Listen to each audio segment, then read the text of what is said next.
केंद्र सरकारनं कांद्यावरील निर्यात बंदी उठवली आहे। केंद्रीय गृहमंत्री अमित शाह यांच्या अध्यक्षतेखाली झालेल्या बैठकीत याबाबतचा निर्णय झाल्याची माहिती केंद्रीय मंत्री भारती पवार यांनी दिली आहे।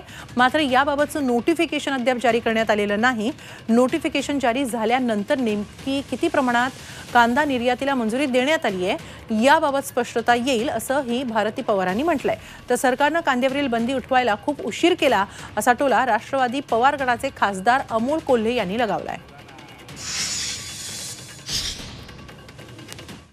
आजच माननीय गृहमंत्री अमित शाह यांच्याबरोबर ग्रुप ऑफ मिनिस्टर्सची मीटिंग झाली आणि त्या मीटिंगमध्ये चर्चा चांगल्या पद्धतीने झाली, ज्याच्यामध्ये कांदा निर्यात खुली करण्याबाबत शेतकऱ्यांच्या हितासाठी सरकार सकारात्मक आहे या दृष्टीने निर्णय घेण्यात आलेला आहे।